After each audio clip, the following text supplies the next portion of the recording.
So Karmelo Anthony has been charged with first-degree murder as an adult under Texas state law, which I know that you guys know by this point. It's huge news. It's amazing news. He literally unalived another person. Let's be honest. You hear it before you see it, a low rumble outside the station, then chanting, then the blaring sound of bullhorns cutting through the heat. Free Karmelo! Free Karmelo! It starts with a handful of people standing across the street, then it grows. Fast. Within an hour, the sidewalk is packed. Cardboard signs lifted high, camera crews setting up, phones live streaming from every angle. The steps of the station, once quiet, are now a frontline. At the center of the crowd is a woman holding a photo of Karmelo, her voice shaking as she shouts, "You criminalized his pain. Now you want us to stay silent?" The crowd roars in response. Her face is tired, but determined. Others around her wear shirts with Karmelo's face printed across the front, surrounded by the word innocent. Police form a barricade at the doors. Riot gear hangs at their sides. Officers stand still, saying nothing, but their eyes scan everything. One wrong move, and this protest could snap into something far more dangerous. Inside the station, staff whisper to each other nervously. No one expected the turnout to explode like this. Some officers are told to stay off their phones. Others are quietly moved to the back exits, just in case the front becomes too unsafe. The signs keep waving. The chants grow louder. "We saw the video! House arrest ain't justice! He's a target, not a threat!" Reporters start pushing through the crowd, trying to find the story. But the story is already happening. In the anger, in the heat, in the way the front doors haven't opened once. And now people are asking themselves, is this still about one boy, or has Karmelo become the face of something bigger? You watch from across the street as the energy shifts, from protest to pressure. The crowd isn't just yelling anymore. They're organizing. Volunteers pass out water bottles and signs. Someone brings a portable speaker and chants turn rhythmic. A local activist takes the megaphone, her voice steady. This isn't about breaking the law. This is about breaking the silence. That one line gets clipped and reposted within minutes. It hits every social platform with a wave of reactions, some supportive, some furious. One video of the protest racks up over 500,000 views in 3 hours, with the caption, "Downtown shutdown for Karmelo Anthony. This is no longer just a case, it's a movement." Inside the police station, the tension is rising. Officers are being shuffled between departments. A source tells one outlet that several are being kept upstairs to avoid escalation. Meanwhile, the chief of police is seen pacing behind tinted windows, refusing to give a statement. Outside, protesters take this as a sign of guilt. But it's not just noise anymore, it's disruption. The street is partially blocked off. Deliveries are halted. A nearby daycare sends kids home early. Local businesses start locking their doors as the crowd spills beyond the barricades. And that's when a new chant rises through the noise. Where's the footage? Show the truth. People are demanding answers now, not just for Karmelo's escape, but for how he ended up in house arrest in the first place. Why the court treated him differently. Why there's still no transparency. And while the police remain silent, the protest only grows louder, because now the real question is echoing across every block. If justice was really served, why are so many people still screaming to be heard? You're scrolling through your feed when the confrontation goes live. A small group of protesters has broken off from the main crowd, pushing closer to the station steps. They're chanting louder now, faces tight with emotion. One of them carries a sign that reads, "Blood on your badge." Another holds up a speaker blasting the audio from Karmelo's leaked voice message. "I'm not hiding. I'm just done letting people control my story." Police begin to shift. Shields come up.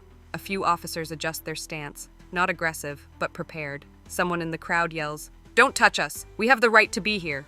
A protester inches forward, phone raised, recording every second. The tension is thick enough to feel through the screen. Then a man tries to climb the station's front steps. It's not violent. He's holding a bullhorn, not a weapon. But the moment his foot hits that first step, officers surge forward. He's grabbed and pulled down. People scream. Phones fly into the air, capturing every angle. One woman shouts, "He didn't do anything!" Another stumbles backward as an officer blocks the path. And just like that, chaos. It lasts less than a minute. No tear gas, no full-blown riot. But that moment, it's all the internet needs. Headlines shift from peaceful protest to tensions flare. Influencers repost the takedown with captions like, "This is why we march." The man is detained but not arrested. Police claim he breached a restricted security line. Protesters claim it was an excuse to provoke. And in the absence of clear facts, public opinion fills the gap with outrage. And now, even people outside the city are joining the conversation. If one peaceful step triggers this kind of response, what does that say about the system protecting the stairs? You'd think the city would try to calm things down. Instead, it adds fuel to the fire. Late that night, an unmarked press release hits the local news cycle. It's short, vague, and cold. Law enforcement is committed to safety. Any unauthorized gatherings will be met with appropriate response. That line, unauthorized gatherings, sends the internet into a frenzy. People start comparing clips from the protest to others across the country. Peaceful marches, vigils, even high school walkouts. Side-by-sides flood TikTok and Instagram with captions like, "When silence threatens power, it becomes a crime." But it's what happens next that shocks everyone. A well-known activist, someone who's been leading chants, organizing water drops, even speaking to press, posts a live video from her car. She says she was followed by an unmarked vehicle for 3 blocks. She turns the camera around, showing the car behind her. No sirens, no lights, just slow, deliberate trailing. She doesn't accuse anyone. She doesn't scream. She just says, "If anything happens to me, you know why." The video is reposted thousands of times in under an hour. Suddenly, it's not just about Karmelo. It's about fear, about surveillance, about whether speaking out has now become a risk. Back at the protest site, flowers begin appearing at the front steps. Not for anyone dead, but as a symbol. Protesters lay them silently. No chanting, no yelling, just presence. Police don't engage, but they don't move back either. And now people are asking something bigger. When protest becomes a threat and silence feels safer than truth, what kind of justice system are we really standing in front of? By the next morning, it's no longer just a protest. It's a full occupation. Tents line the sidewalks. Sleeping bags are rolled out across the grass in front of the station. Volunteers set up makeshift food tables, passing out granola bars, bottled water, and handwritten flyers with timelines of the Karmelo case. There's no music now, no loud chants, just people, sitting, standing, waiting. A banner hangs from a nearby balcony. "We're not leaving." Police remain posted, but their presence feels heavier, more guarded. Officers are rotated in shifts. Barricades are doubled. Surveillance vans roll by slowly every hour.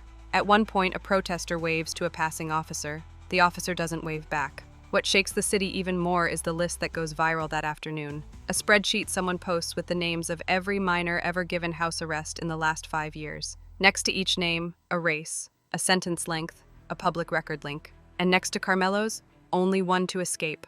Only one labeled dangerous. The implication hits hard. Public debate erupts again. Some defend the system, pointing to the seriousness of Karmelo's charges. Others fire back. So why was he given house arrest to begin with? The question circles back to the court, to the judge, to the lawyers, and to the system that handed a violent suspect a key and acted shocked when he used it. And through it all, the station's front doors still haven't opened. No press conference, no arrest updates, no body cam footage, just a city on edge, and a growing number of voices who refuse to be quiet. And now the bigger question is being whispered across the country. If it takes a protest just to be heard, what does that say about the system that's supposed to listen? Night falls, but the protest doesn't end. Phone flashlights flicker like candles across the lawn. People sit shoulder to shoulder, bundled in hoodies and blankets, reading aloud letters written to Karmelo, some from friends, others from total strangers. One reads, "You don't have to be perfect to be protected. You just have to be human." The crowd claps, not loudly, but in that quiet, unified rhythm that says, "We're still here." And then, just past midnight, the silence is broken. A woman screams, not in anger, but fear. Cameras whip toward the side of the station, where a line of unmarked vans have pulled up with no warning. Dozens of officers step out, dressed in riot gear, helmets, shields, batons. No announcements, no dispersal orders, just presence. Someone yells, "Why now?" Another starts chanting, "We are peaceful," but the police don't move. They just line up, shoulder to shoulder, and wait. It doesn't turn violent, not yet. But the threat is thick in the air. Parents start carrying their kids out of the front lines. Protest leaders huddle quietly in the corner, speaking fast, trying to decide what comes next. And while this unfolds on the ground, across the internet, the hashtag #HowTheyFearTheCrowd starts trending. Screenshots of the riot gear, videos of the quiet marchers, voiceovers asking, "If this is how they treat people asking questions, imagine what they do when no one's watching." No statements are issued, no arrests are made, but the message is clear. And now people are wondering something far more dangerous. If asking for justice is treated like a threat, then who is the system really built to protect? Sunrise comes with sirens, not the kind that signal danger, but the kind that signal removal. City sanitation trucks arrive just after 6 a.m. Officers walk behind them, handing out printed notices that say, "This area must be cleared by 7:00 a.m. in accordance with municipal codes." No emotion, no negotiation, just orders. People begin packing quietly, some cry, others film. A few refuse to move, sitting cross-legged on the sidewalk, arms locked, eyes forward. Within minutes, zip ties come out. Not violently, not dramatically, just coldly, methodically. One woman is dragged by her elbows. Another shouts, "This is what they wanted from the start!" Her voice cracks, but it doesn't stop. "You didn't break us. You just proved us right." By mid-morning, the steps are clear. Tents gone. Flowers trampled. The banner that once read, "We're not leaving," has been torn in half, still fluttering from one cable, half hanging like a warning. News helicopters hover above. Reporters film from behind police lines. But it's the live streams that tell the real story. Protesters driving away in silence. Some cars honk twice before pulling off. A signal, a goodbye, a promise. And back at the police station, nothing changes.